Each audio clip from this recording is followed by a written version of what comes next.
accidentally lighting the way to a bad time. I used to work in the hotel industry, but I'm no longer in the game. Got laid off right before the global health crisis. Probably saved myself from being out of work while also being in a virus hotspot. Anyway, I like to check out horror stories from the hotel world to remind myself of what I don't miss about the job, like this one. I was the front office manager at a mid-tier 162-room property. My shift started early, around 7 a.m., but before I even got to work, I got a text from my overnight security guard. Security is general manager in today, or who's mod, manager on duty? Me. GM is out of town. It's a two-man show today, chief engineer and me. I'll be in around 9 o'clock, but chief engineer should be in shortly. What's up? Security. Had to punt on a maintenance issue at midnight. No big deal. Left you guys a note. Didn't feel like doing a full report. Let me know if you need anything. So I get to the hotel, and it's a madhouse. We were sold out the previous night, and of course, the last guest who checked in, room 413, had zero lighting in the bathroom.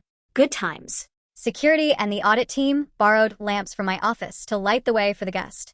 A couple of hours later, my chief engineer gave me a call. Chief engineer, I'm heading up to 413 to look at the lighting issue. Also, can you pull up the reservation details?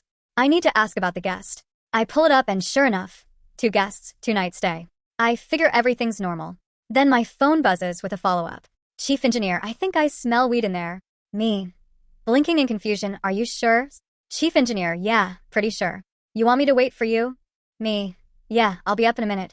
I get up to the room, and just as I'm walking in, the guest is coming out, looking like he just smoked his weight in pot. I decide to cut right to the chase. Me. Hey, you weren't smoking pot in there, were you? Guest, no, man, it was my roommate. I was asleep. Man. Me.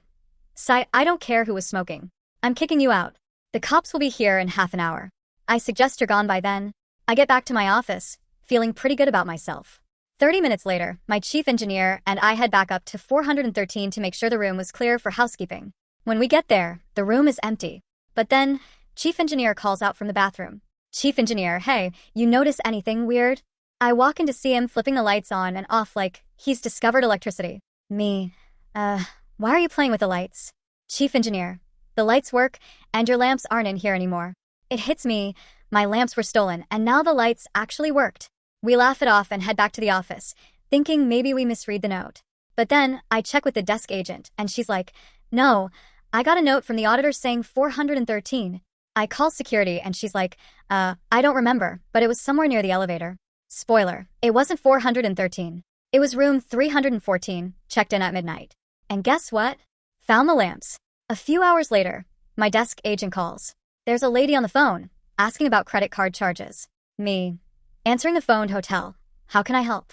Guest boss. I'm calling about charges on my card. There's a 2-night stay charge, plus over $300 in extra charges. Why was the guest spending limit increased? Me. Smiling, yes. We kicked them out after 1 night for smoking pot.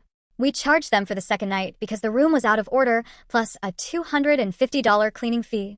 Pause. Guest boss, I'd like to apologize for my soon-to-be former employees. No worries, lady. I'm just here for the lamps. TLDR. Got a guest to leave for smoking weed, then found out the lamps were stolen by the actual culprits, the guests who'd checked in next door. At least I still got to play detective and have a good laugh.